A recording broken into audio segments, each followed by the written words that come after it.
Hey everybody, I'm David with Bolivar Live, and it's Friday afternoon, and then once again we're here with Chandra with Aran and Franklin. Chandra, thanks for joining us today. We had a TWIA meeting. One of the big, I know, things on the agenda was rates for Agent insurance. commissions. Yeah, The agent commissions. commissions. Yes. Agent commissions. How did that turn out?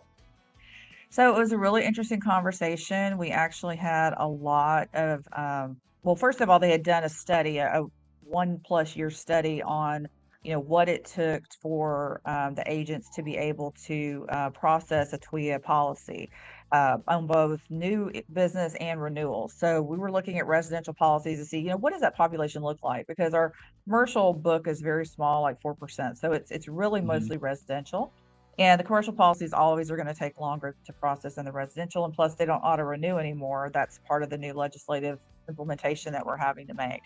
So there was a lot of agents, local agents, not local agents that came to Corpus Christi to really express their views and their support for maintaining agent commissions the way they are.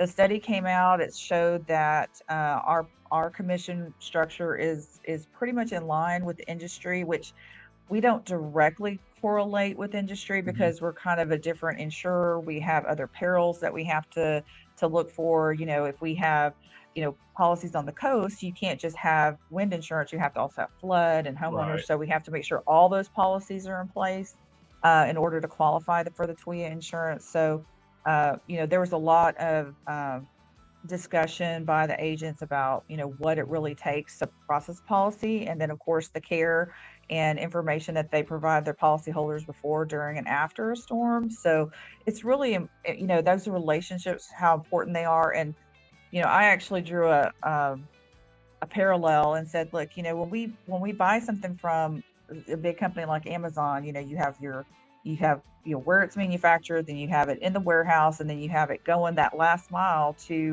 the uh, to the homes. And that Mhm. last mile is the most expensive part of the whole process, getting Right. that. And that's exactly what our agents are doing. They're our last mile. They're that direct contact with the consumer that we can't provide. We're way in the background. So we really need these agents to be our advocates, to be our feet on the ground, our eyes and ears, and to help us when we have issues, because we have an online claims policy, but not everybody wants to do that. Not everybody wants to go online and process the policy. Maybe they don't even have internet after a storm, or who knows. So to be able to go somewhere and have somebody help them, and they may not even know what they need to apply for. I mean, they may not even know how to answer the questions that they're asking about the claims, and to be able to get the full amount of um, the insurance that they're entitled to. So it's really, we really need these agents, and I'm really glad that the board, it was not a unanimous vote. There were some dissenting opinions about that, but it was a majority, and we did vote to leave the rates as they were, which is a 16% commission. And so we were not going to make any recommendations to the commissioner to make any changes at this time. So I was really personally happy about that. I feel like, there's a lot of agents that do a lot of work, and Mhm. especially for Especially, these coastal policyholders, it's really important. So, especially they've got a relationship. Most insurance agents have a relationship, especially down here on the coast, mhm. with the end user. And so if you call into a hotline, those people aren't going to know what you've been through, as to Absolutely. where your agent, most likely, he's going through the same thing They're in you the are. trenches there with you, David. I Yeah. mean, they're going through the same pain points that you're experiencing, with no food, no water, no electricity, no flushing toilets, Right. destroyed property, leaking roof, whatever it is, they're experiencing those things with you. They have empathy for you, and plus then they have the knowledge that can get you what you need to do to rebuild your life. So, I think I'm really excited that, we were able to, you know, continue to, give the agents what they're earning in those commissions. I mean, we all know interest rates have gone up. We know that, Right. it's more expensive to do business. I couldn't see taking anything away from them to do the same work that they're already doing. So, I don't know any prices that have gone down in the last 4 years. exactly. four Well, years. So why and should a one of commission go down?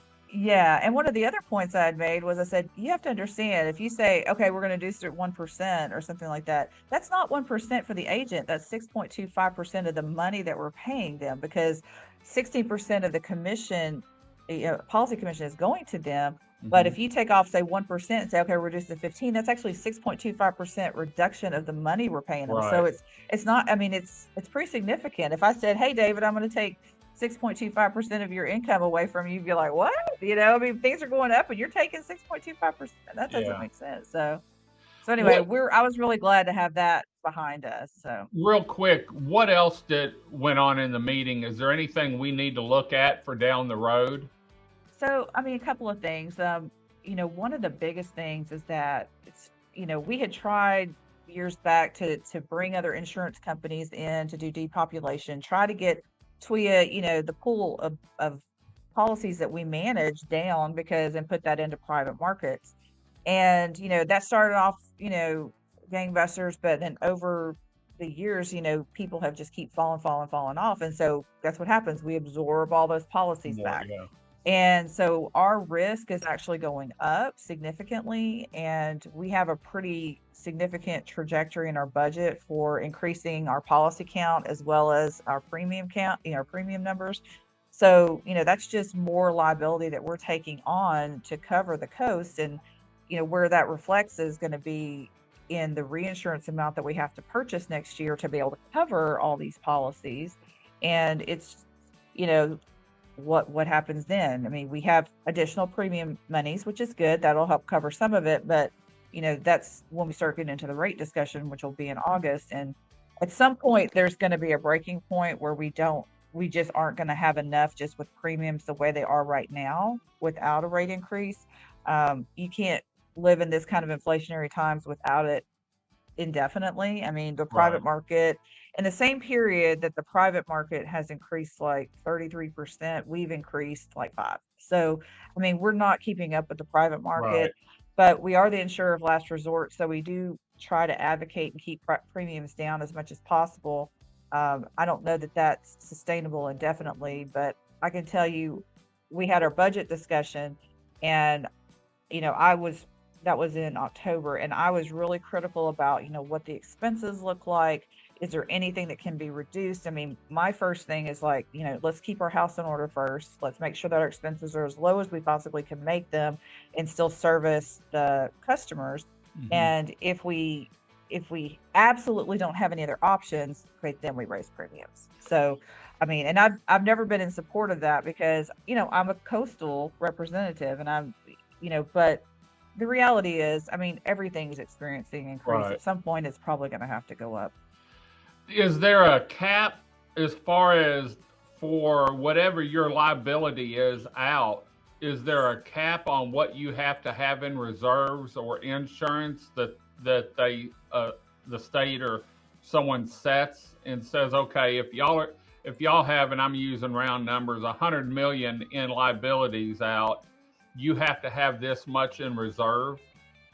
So there's a couple of things like every year the board, I wish it was somebody else setting this number, but every year the board has to set what they call the the um, probable maximum loss. So we have a number that we have to set for insurability, and that's the number that we have to maintain in the catastrophe reserve Hmm. fund, which is our first layer funding, and then we have assessments and bonds and other things in there, and then we get to the reinsurance, and that reinsurance number is going to vary based on these other tiers Right. that we have below it. And so when we set that number, when we set whatever that number is, and I think last year it was like 4.1 billion or something like that. So, you know, and we look at all the modeling for the different storms and what the different modeling are saying as far as, the probabilities, and then we determine, okay, based on these probabilities, what kind of coverage do we feel like we need? But, you know, if we have a storm that hits, say, in Matagorda, it's not going to be nearly as impactful as one that hits Galveston or right. Jefferson County or even Corpus Christi. So where those storms hit makes a huge difference in what our losses are going to be, but Right. we still have to cover everybody. So Until you get a storm like Harvey that goes in at Rockport and then dumps 30 inches of rain down I-10, up that's 59 right. and down I-10. It's unbelievable. And that was that's a really hard storm too. I mean, all these storms are, they're all unique, and even though they're similar, they're different. But Harvey, it dumped so much rain, and then you get into that, well, Wind. what's wind and what's water and what, Right. even if you have flood issues, you have to build back to the wind code, and it's just like Yeah. this. Yeah, It's this crazy. seesaw. Well, if people have questions, how can they get hold of Aran and Franklin from a storm standpoint and talking about their home? Yeah, we're happy to look at their, what they kind of coverage they have, or what kind of certificates they have on their house, what they may need, what gaps they may have. And we can do this if it's just you wanting to know for your own knowledge, or if you're trying to sell your house, work with your realtor. But if you can just go to aranfranklin.com, and you can do info@aranfranklin.com, or just go to our website and request. Click the button. Yeah, click the button. Click the button. So, Chandra, thanks for joining us this afternoon or this morning. Until next time, I'm David with Bolivar Live. Y'all have a great day, great week. Come see us. God bless, and bye-bye.